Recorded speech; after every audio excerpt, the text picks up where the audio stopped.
예, 기죽지 말고 담대하라. 기죽지 말고 담대하라라는 제목으로 하나님 말씀 증거하도록 하겠습니다. 오늘 3장은 리더의 자격 또는 일꾼의 자격을 말하고 있습니다. 여기 감독이 나오고 또 집사가 나오고 또 남자 집사, 여자 집사 이렇게 나오는데 특별히 구분할 필요는 없다고 생각합니다. 성경은 이렇게 회람서신이라고 그랬잖아요. 예를 들어서 빌립보 교회를 향해서 사진을 썼다 그래도 교회들끼리 돌아가면서 봤습니다. 상호 교우족이라 그러잖아요. 회람. 마찬가지로 이게 감독이라 그런다고 감독만 읽으라는 얘기가 아니고 집사라고 한다고 집사만 읽으라는 얘기가 아니라 모두에게 다 회람해서 통용돼서 읽을 수 있는 내용이다. 이렇게 올바르다고 생각을 합니다. 예를 한번 들어본다 그러면 요엘에서 인용했죠. 사도행전 2장 17절 보니까 말세 모든 육체에 성령을 부어주신다고. 그러면 자녀들은 예언하고 젊은이들은 환상을 보고 늙은이들은 꿈을 꾸리라. 내 남종과 여종에게 성령을 부어주는데 그들은 예언할 것이다. 이런 말씀이 나오지 않습니까? 그러면 자녀들은 예언만 합니까? 그 나이 든 사람은 예언하면 안 돼요? 자녀들은 예언만 하고 젊은이들은 환상만 보고 늙은이들은 꿈만 꾸고 그런 거 아니죠? 나중에 보면 나오잖아요. 남녀가 여종이 다 예언할 거라고. 이게 다 섞여 있는 겁니다.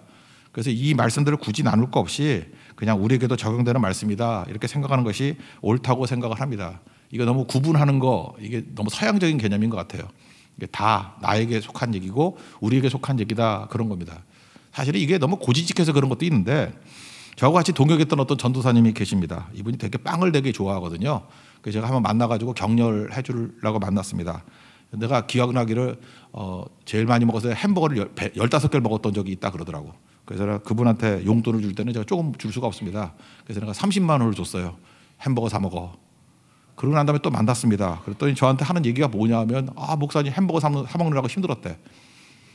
30만 원을 다 햄버거를 사 먹은 거예요. 그러니까 50개를 샀대요. 50개를 사가지고 계속 한꺼번에 산 건 아닌데 계속 그거 햄버거 사 먹으라고 그랬으니까 목사님이 햄버거 사 먹으라 그랬으니까 햄버거만 사 먹어야 된다고 생각하는 거예요. 그거 아니죠. 햄버거 사 먹으라고 줬더라도 설렁탕도 먹을 수 있고 김치찌개도 먹을 수 있고 그런 거 아니겠습니까? 감독 그런다고 감독만 들으라는 얘기가 아니고 감독을 여기서 목사와 장로를 얘기하는 거예요. 집사 그런다고 집사에게 해당되는 건 아니라는 것입니다. 여기 나오는 모든 얘기들이 나에게 적용시키는 게 옳다. 그런 접근이 좋다고 생각을 합니다.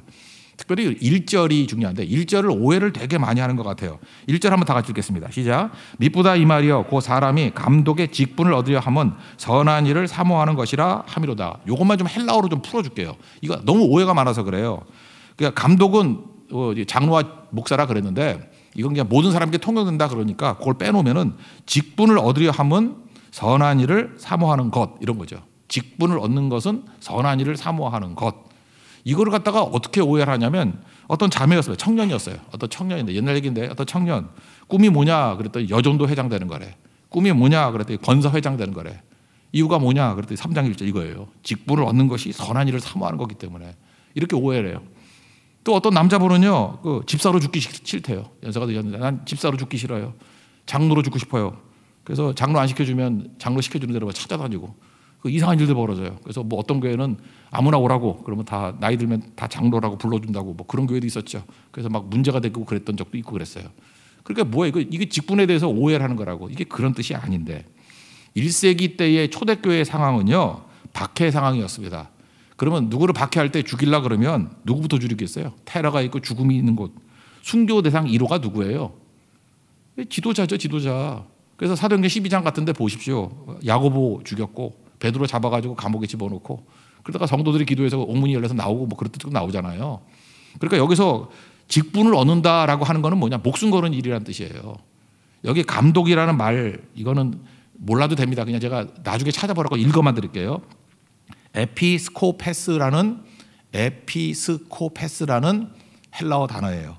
이게 목숨 걸다 책임지다 그런 뜻이 포함되어 있습니다. 그러니까 뭐예요? 직분은 존경받고 뭐 특권 갖고 그런 거 아니라는 거예요. 장로 되고 뭐 안수집사 되고 이런 것들은요 순교할 자리라는 거예요. 책임지는 자리라는 거예요. 그런 뜻이 있습니다. 순교하는 자리, 책임지는 자리. 그러니까 죽을 자리죠. 그러니까 창세기에 나오는 유다하고 똑같은 거죠. 목숨 걸 자리에 내가 남겠습니다. 책임진 자리에 내가 가겠습니다. 그러니까 뭐예요? 직분은 고난과 책임지는 자리다 이런 뜻이라는 거예요. 그러니까 존경받고 뭐 좋은 거 그런 거 아니라는 것입니다. 그렇게 생각하니까 오해하는 거죠. 그러니까 교회에서도 지금도 직분이라 그러면 어떤 자리예요? 죽을 자리, 힘든 자리, 고난의 자리. 그런 자리를 가겠습니다 하는 게 직분을 얻는 거예요. 그렇게 이해하는 게 옳습니다. 그리고 너무 좋다고 막 경쟁이 심하고 서로 하려고 그러는 건 그건 여기 성경에서 말하는 직분을 얻으려 함, 이거하고는 좀 거리가 있습니다. 그거는 교회를 변질시키는 것이 될 수 있다라는 것입니다. 그럼 선한 일인데, 선한 일에 대해서 이건 또 이게 또 중요한 단어예요. 선한 일, 이게 헬라어로는 칼로스고 히브리어는 많이 들어봤을 거예요. 토브라고, 좋다. 이 칼로스라는 단어는요, 하나님만 쓰시는 단어예요. 선하다, 이건 인간에게 쓰는 단어가 아니에요. 창조가 하나님이 쓰신 단어죠. 창조, 선하다. 창조하고 난 다음에 보시기 좋았더라, 이게 토브거든요. 칼로스, 좋았다. 선함은 하나님만 쓰시는 단어예요.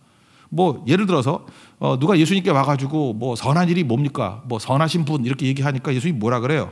어찌하여 선한 일을 내게 묻느냐. 그리고 예수님이 이렇게 말씀하셔요. 선한 이는 오직 한 분이시니, 선한 이는 오직 한 분이시니. 마태복음 19장 17절에 나와요. 선한 이는 오직 한 분이시니. 누구라는 거예요? 하나님만 선하다는 거예요. 그러니까 선하다는 건 하나님 용어라는 것입니다. 그러니까 선한 일이 뭐예요? 하나님의 일이에요. 선한 일은 하나님의 일. 선함은 하나님이고, 또 지난번에 배웠죠. 우리 출애굽기 33장 18, 19절 보니까 모세가 하나님 앞에 영광을 보여주십시오 그랬더니 하나님께서 뭐라 그래요? 그 눈에 보이는 것들, 그죠? 내가 내 앞에 선한 것을 앞에 보인다. 그래서 영광 이퀄 선함이에요. 그럼 선함 이퀄 뭐예요? 하나님의 일. 정리가 되시죠? 나중에 이 정리를 잘 보면 이렇게 해석을 해야 정확합니다. 그러니까 선한 일은 하나님의 일이고 하나님의 일은 영광된 일이에요. 그래서 하나님 영광을 보여주세요. 그러면 선한 일을 보여주시는 거고, 또 선한 일을 보여준다는 것은 하나님의 일이라는 거예요. 그래서 하나님의 일이 뭐였습니까? 출애굽기 33장 19절을 보니까 은혜 베풀 자에게 은혜를 베풀고 긍휼히 여길 자를 내가 긍휼히 여기신다. 그러니까 은혜가 나오고 긍휼이 나오는 게 누구에게 나와요? 하나님의 일이라는 거예요. 그러면 이제 알겠죠? 선한 일이 뭐예요? 이렇게 은혜, 하나님이 하시는 일이에요. 은혜 베풀고 긍휼하고 하나님이 하시는 일, 그런 거 하는 거예요. 여기서 또 하나 팁으로 알 수 있는 게 뭐냐, 요한복음 10장에 보면 선한 목자 얘기가 나오죠. 나는 선한 목자다. IM 시리즈, 에고 에임이 하는 나는 선한 목자다. 그 선한이 뭐예요? 하나님 같은 목자다, 그런 뜻이에요. 선한 목자.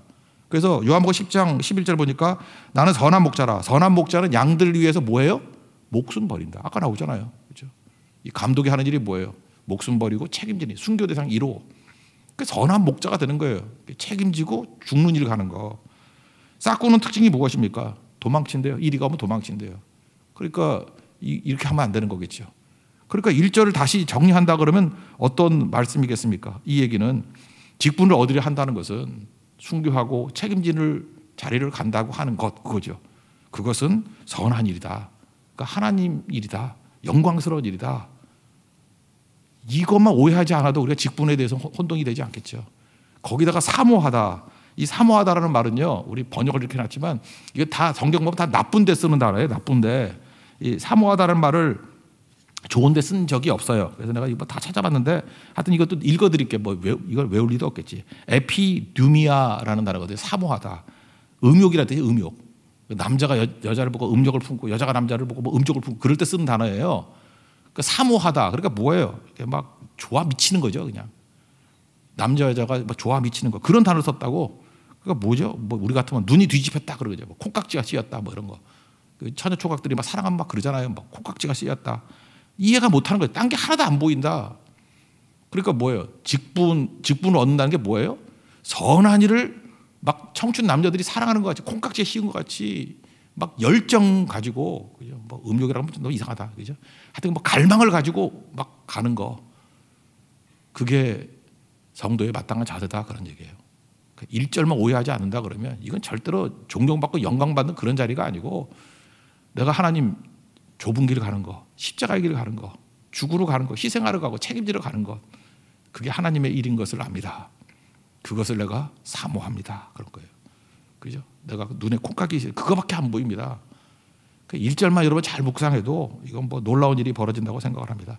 하나님 앞에서 우리 모든 성도들이, 저를 비롯해서 우리 모든 성도들이 직분 얻는 일에, 그죠? 하나님의 일이죠. 사모함이 있는, 선한 일에 사모함이 있는 하나님의 종 되는 축복이 임하기를 기원합니다. 그래서 뭐 1절만 한다 그러면 오늘 다 끝난 건데, 그죠? 그 다음에 쭉 나오는 게 감독에 관한 것만 해도 15가지예요. 이거 뭐 다 설명한다 그러면 안 되겠죠. 그래서 기본적인 조건과 사역적인 조건 두 가지를 봤으면 좋겠어요. 1절부터 7절까지만 해도 15가지인데 책망할 것이 없는 자 뭐 이렇게 쭉 나오지 않습니까? 정리하면 이거예요. 남자는 뭐가 문제가 있냐면 혈기 부리는 게 문제인 것 같아. 남자는 혈기 부리는 거 그거 절제할 줄 알아야 된다. 제어할 줄 알아야 된다. 여자는 험담하는 거. 그래서 남자들은 성경은 이렇게 나누긴 나누지만 약점을 얘기한다 그랬잖아요. 약점을. 그 약점에 잘 보완되길 원한다 그랬죠. 그래서 3절 같은 데 보니까 남자들이 혈기 부리는 내용 중에 하나가 술을 먹으면 혈기가 나오는 것 같아. 술, 구타하는 거 이거 혈기로 나오는 거죠. 다투는 거 이거 혈기로 나오죠. 그래서 2장 8절에 보니까 뭐라고 되어 있어요. 남자들이 분노와 다툼이 없이 그랬죠. 분노 다툼이 뭐예요? 혈기잖아요. 혈기. 그러니까 분노 이거에 대한 해독제가 무엇입니까? 분노, 다툼, 혈기 이런 거 다 이길 수 있는 힘이 뭐예요? 해독제가 기도라고요. 거룩한 손을 들어 기도하기를 원하노라. 그러니까 남자들이 이게 직분을 갖고자 하는 데의 자격이라 그러면은 기도하며 섬기라는 거예요. 좀 특이했다 그랬죠. 우리 일반적으로 보면 여자들이 기도를 많이 하고 남자들은 사회활동을 많이 하니까 선행을 잘하는데 거꾸로 얘기하잖아요. 남자들은 기도를 강조하고 2장에 보면 여자들은 선행을 강조했다고. 그러니까 뭐예요? 자기의 연약한 부분을 더 강화시키라 그런 뜻이겠죠. 그러니까 남자들은요 기도할 때 매력이 있다니까요. 기도할 때 멋이 있다니까요. 남자가 기도하는 건 쉽지 않아요. 오히려 이렇게 활동하면서 행동하는 거, 선행하는 것이 쉽지 기도가 쉽지 않다고. 근데 멋있는 남자 되길 원한다. 기도하라는 거예요. 거룩한 손을 들고 남자가 기도할 때 진짜 매력이 있어요. 남자가 기도할 때 자기 자신의 약점을 다 커버할 수 있어요. 그러니까 남자의 혈기를 이길 수 있는 게 뭐냐? 기도하는 거예요. 그럼 반대로 기도가 없으면은 분명히 혈기로 뛰게 돼 있어요. 펄펄 뛰고 분노, 혈기, 다툼. 그러니까 이 말씀이죠. 오늘 남자분들 우리 하나님의 선한 일 사모하기를 원합니다. 직분 얻고 하나님 앞에 큰 일 하기를 원합니다. 그거에 장애가 되는 거. 마귀가 시험 들게 만드는 게 뭐냐 하면 혈기라는 거예요. 혈기. 혈기를 죽이는 방법은 기도밖에 없다. 열심히 기도하는 우리 하나님의 거룩한 종들 되기를 축원합니다. 반면에 여자들은 이제 험담이 약점이라는 거예요. 여자들은 뭐 기도는 많이 하잖아요. 근데 험담 이 말에 있어서 또 문제가 된다라는 거죠. 험담. 그래서 11절 같은 데 보니까 모함하지 아니하며 나오죠. 여자들도 이와 같이 정숙하고 모함하지 않는다. 모함 뭐로 해요? 이 말로 하는 거죠. 또 일구이원하지 말자. 8절 같은데 잠깐만 말이 바뀌고 분리하면 말 바뀌고 잠깐만 말 바뀌는 건 이거 마귀로부터 나오는 거예요. 거짓말은 마귀의 특징이라니까요. 그래서 6절에 뭐라고 되어 있어요? 마귀를 정죄하는 그 정죄 이런 게 빠지고 7절 마귀의 올무에 빠질까 염려하고 그러니까 남자든 여자든 간에 잠깐만 이런 게 문제가 된다는 거예요. 그러니까 여자들은 뭐예요? 말 없이 섬기라는 거야. 말 없이. 험담이 문제니까 여자들은 기본적으로 기도해. 기도도 많이 하고 험담도 많이 해. 그게 문제야 여자들. 그러니까 그 속성이 그렇잖아요. 그 남자나 여자나 이게 독특성이 있잖아요. 그러니까 남자 약점은 기도 안 하는 거니까 기도하면서 섬겨라. 여자 약점은 잠깐만 이게 말로써 기쁨을 얻잖아요. 그러니까 험담하지 말고 섬겨라. 이게 기본적인 조건이라는 것입니다. 이 말씀 붙들고 우리 승리하는 하나님의 종 되기를 바랍니다. 그 다음에 사역적인 조건으로 넘어간다 그러면 2절부터 보니까 뭐 나그네 잘 대접하라. 여기서 나그네는 이렇게 그냥 나그네일 수도 있지만 순회 전도자를 얘기합니다. 초대교회 때는 이렇게 돌아다니면서 전도하는 분들이 되게 많아요. 지금 한 선교사님들 되시겠죠. 이런 거 잘 대접하는 게 사역에 참 좋은 조건인 것 같아요. 우리 교회 참 좋습니다. 우리 선교사님이나 이렇게 순회 전도자들 오시면은 뭐 집을 내주기도 하고 뭐 호텔을 얻어주기도 하고 식사도 대접하고 뭐 성경도 들어가지고 얼마나 이렇게 기쁨으로 가시는지 몰라요. 정말로 좋은 것 같아요. 이번에 인도 성교사님 오셨을 때도 보니까 뭐 마스크도 뭐 보내드린다 그러고 또 뭐 의약품 뭐 제약회사인가 보죠. 의약품도 보내준다 그러고 연결이 되고 그러거든요. 이런 걸 보니까 이게 나그네를 잘 대접하는 거 이게 중요한 거죠. 또 하나 동참하는 게 뭐예요? 단기 선교 동참하고 그죠? 같이 기도 동참하고 직접 참여하는 거 이런 것들이 나그네를 잘 대접하는 것이 될 수 있다는 것입니다.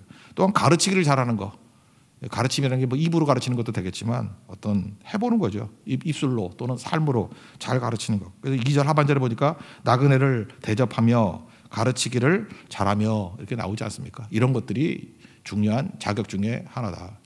근데 이 사역에 있어서 전체를 묶는다 그러면 제일 중요한 단어는 절제예요. 한 단어로 말한다 그러면 절제. 절제 잘해야 된다는 거예요. 절제는 성령의 9가지 열매 중에 마지막에 있죠. 갈라디아 5장 22절 보니까 사랑, 희락, 화평, 오래 참음, 자비, 양선, 충성, 온유, 절제. 이 같은 것을 금지할 법이 없다. 이것이 최고다. 뭐 그런 뜻이겠죠. 절제는 어떤 겁니까? 할 수 있는 거 안 하는 게 절제예요. 하나님께서 여러분들께 능력도 주셨어요. 근데 사역을 할 때 꼭 필요한 거, 사역이 이게 과유불급이라잖아요. 넘어가니까 문제가 되는 거라고. 절제, 할 수 있는 거 안 하는 거예요. 저는 다 할 수 있거든요. 말할 수 있어요. 정보가 많으니까. 뭐 한번 사역을 해보세요. 그럼 뭐 아는 게 많아요. 막 말할 수 있고 정죄할 수 있고 그거 안 하는 게 절제라고요. 하나님께서 여러분 축복을 주셨어요. 그러면 2개 살 수 있어요. 그래도 안 사는 게 절제예요. 여러분 시간이 지나면 하나님께서 축복과 은혜를 막 부어주십니다. 그러면 이제 문제가 뭔지 알아요? 부족과 결핍도 문제가 되지만요. 이제 나이 들어보세요. 나이 들어서 축복받은 사람들의 특징이 뭐냐면 이게 돈뿐만 아니에요. 모든 분이 다 그래요. 할 수 있는 게 너무 많아요. 그다음부터 안 해야 돼요. 나이 들면 경험도 많잖아요. 그래서 해줄 말이 많아. 야, 옷 입고 가라. 그럼 감기 걸린다. 그렇게 하면 안 된다. 안 된다. 다 자기가 겪었던 얘기들은 진짜 진리예요. 진리. 정말 좋은 얘기예요. 근데 그게 잔소리인가 아십니까? 그게 잔소리인가 알아요? 그러니까 그래서 죽지 않을 일이라면 놔두세요. 나가서 감기 정도 걸린다. 안 죽잖아. 그러면 절제해야지. 이게 중요한 거예요. 절제해야지. 뻔한 것도 절제해야지. 몸에 좋은 거 먹어. 당신이 늙어서 몸이 약해서 그런 거예요. 젊은 애들은 기름기 먹어도 되고 삼겹살 아침에 먹어도 절대로 안 넘어져요. 그러니까 그런 거 말하지 않는 게 뭐예요? 절제죠. 이건 일상생활에도 그렇지만 사역을 할 때 이 절제만큼 중요한 게 없다는 거예요. 다윗이 사역을 잘했던 이유가 뭡니까? 절제한 거잖아요. 하나님이 하지 마 그랬더니 성전 짓지 않잖아요. 할 수 있죠. 근데 하나님이 거기까지 그럴 때 멈출 줄 아는 거, 이게 가장 중요한 요소라는 것입니다. 뭐 예를 들어서 사람을 뭐 긁어 모을 수 있다. 그래도 그게 말씀의 방법이 아니라 그러면, 말씀이 아니라 그러면 예수님께서는 오병이어 기적 보세요. 그죠? 뿌리치고 떠나가 버리시잖아요. 그런 게 절제라고요. 사역을 할 때 여러분들 오버하지 마시오. 내 열정 가지고 내가 할래요. 뭐 하지 말라 그래도 말도 안 듣고 혼자서 막 하려고 그러면 사역의 균형이 다 깨져버린다는 것입니다. 이 절제 잊지 마시오. 2절도 보니까 절제하며 나오고 11절도 나오잖아요. 절제하며. 절제만큼 중요한 것은 없다. 그러면 절제하기에는 것은 이렇게 할 수 있는 거 안 하는 것도 있지만, 그러면 절제의 내용 중에 하나 뭐냐면 꼭 필요한 거 하는 거예요. 저는 꼭 필요한 거 하는 것 중에 하나가 뭐냐면 하나님의 부르심과 보내심이에요. 주님께서 나에게 보내신 게 있거든요. 또 이게 말이 어려우면요, 하나님께 내게 주신 큰 기쁨이 있어요. 옛날에 그 곤도 마리에라는 일본 여자분이 뭐 쓴 책, 유명한 책 있잖아요. 정리의 기술. 짐 줄이라, 단순하게 살라. 뭐 여러 번 들어봤잖아요, 그죠? 근데 내용이 뭐예요? 버릴 거 고르라가 아니에요. 꼭 필요한 거 빼놓고 다 버리라예요. 그러니까 딱 가서 옷이 있으면은 내가 꼭 필요한 옷 빼놓고는 다 버리라. 필요 없는 옷 버리라가 아니라. 이러니까 뭐 정리가 엄청 쉬운 거죠. 근데 꼭 필요한 거를 뭐로 따져요? 그 옷이 나에게 기쁨을 주느냐. 그러니까 옷을 딱 쳐다보면서 기쁨이 조금 오면 놔둬야 돼. 기쁨 없으면 버리고 저한테 주면 돼요. 그런 거. 예, 그렇게 하는 거라고. 그러니까 이게 참 내가 볼 때 뭐 따를 가치가 있는 건 아니겠지만 그 메시지는 의미가 있다고 생각을 해요. 하나님께서도 우리에게 버려야 될 일 그걸 찾지 말고 쭉 보면요, 내게 흥분을 주고 기쁨을 주는 일들이 있어요. 그게 부르신 일과 보내시는 일이에요. 사도로서 보내시는 일. 그런 게 분명히 있거든요. 흥분되는 일이 있어요. 기쁨이 있어요. 그거 하라고요. 그거. 왜? 인생이 길지 않기 때문에 그렇습니다. 사역의 조건. 이런 걸 뭐라 그래요? 절제. 영어로는 셀프 컨트롤이에요. 셀프 컨트롤. 그렇게 나를 컨트롤할 수 있어야 된다는 거예요. 내가 야생마거든요. 막 이리 뛰고 저리 뛰고 한다고. 셀프 컨트롤이 돼야 됩니다. 무엇에 의해서요? 하나님 말씀에 의해서. 그게 사역의 조건이다. 잘 쓰임 받는 우리 하나님의 종되기를 축원합니다. 그러면 이렇게 충성했던 결과가 뭐냐? 13절인데 상급이 있고 담력을 주신다는 거예요. 13절 한번 다 같이 읽겠습니다. 시작. 집사의 직분을 잘한 자들은 아름다운 지위와 그리스도 예수 안에 있는 믿음의 큰 담력을 얻느니라. 아름다운 지위는 뭐 우리 같으면 상급이죠. 상급. 나는 상급이 있다. 뭐 이건 넘어가고요. 그 다음에 그리스도 예수 안에 있는 믿음의 큰 담력이 있다. 그런 거예요. 여러분, 이 말세를 살아가는 우리에게 필요한 게 담력이 필요합니다. 담력. 믿음 안에 있는 담력. 믿음이 주는 담력이 있거든요. 그 담력이 있어야 돼요. 왜 그래요? 기죽이는 일이 너무너무 많기 때문에 그래요. 이 세상 보세요. 뭐 기죽이잖아요. 그죠? 예배 좀 드리려고 그러면은 뭐 또 이렇게 시험, 핍박, 또 이렇게 좀 헌신하려고 그러면 마귀가 가만 안 두잖아요. 또 뭐 사업이 어려워지게 만들고 또 병들게 만들고 또 상처 주는 말 듣게 만들고, 그래서 잠깐 기죽이는 일들이 뭐 한두 가지가 아니라는 것입니다. 근데 믿음 안에 서 있으면요, 담력이 돼요. 믿음은 뭐라 그랬어요? 믿음에 파손된 걸 얘기했죠. 믿음이 언제 파손돼요? 파손이라는 뜻이 뭐예요? Not working. 작동하지 않는 게 파손이에요. 그 믿음이 작동하기 위해서 하는 메시지가 뭐예요? 디모데 전후서에 나오는 게 믿음의 선한 싸움을 싸우라는 거예요. 싸우라는 게 뭐예요? 사용하라. 믿음을 자꾸만 사용하면요, 믿음이 강해져요. 믿음은 사용 안 하면 파손해 버리는데 믿음은 사용해야 된다고. 오병의 기적 때 믿음이 생겼죠. 그러면은 풍랑이 일 때 그 믿음을 사용하라는 거예요. 예수님이 사용하라 그랬는데 사용하지 않으니까 이 믿음이 없는 자들아, 적은 자들아 그러잖아요. 믿음은 사용해야지 강해지는 거야. 그래서 믿음을 가지면 담력이 생겨야 돼. 담력이. 담력이 뭡니까? 담이 뭐예요? 담. 쓸개 아니야, 쓸개. 이 간에서 소화액이 나와가지고 쓸개 주머니에서 소화액이 모여 있잖아요. 지방 분해하는 거. 그래서 담대하다 그러잖아요. 담이 크다. 쓸개가 크다. 쓸개가 큰 건 뭐죠? 이게 소화액이 많아가지고 막 누가 협박하고 막 두려워하고 막 그럼에도 불구하고 밥만 잘 먹어. 그죠? 소화만 잘 돼.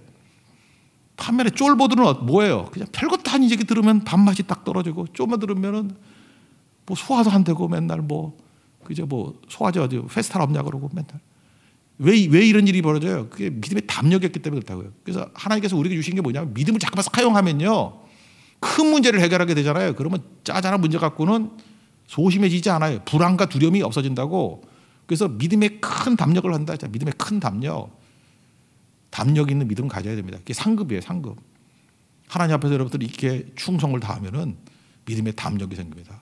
그래서 뭐 엄청난 일을 이룰 수 있는 하나님의 종이 된다는 거예요. 히브리서 4장 16절을 보니까 담력이 생겨서 은혜의 보좌 앞에 나아가요. 하나님 앞에 나갈 수 있는 그것도 용기예요. 여러분 지금도 뭐 담력 없는 사람은 예배도 못 나와요. 그 차만 태워주고 교회 문 못 들어와. 그거 이해해야 돼. 믿음이 없어도 못 들어오나. 그것도 맞는 얘기예요. 이유는 뭐냐? 소심해져서 못 들어오는 거예요. 겁이 나서 못 들어오는 거야. 근데 하나님 앞에 나오는 것도 믿음의 담력이거든요. 날마다 은혜의 보좌 앞에 나가는 담력이 있다는 것입니다. 그리고 어떤 상황 속에서도 찬송하고 기도할 수 있는 담력이 생겨요. 이런 담력이 있는 믿음의 신실한 용되는 축복이 임하기를 기원합니다. 자리에서 일어나겠습니다. 우리 표대를 향하여 찬양하겠습니다.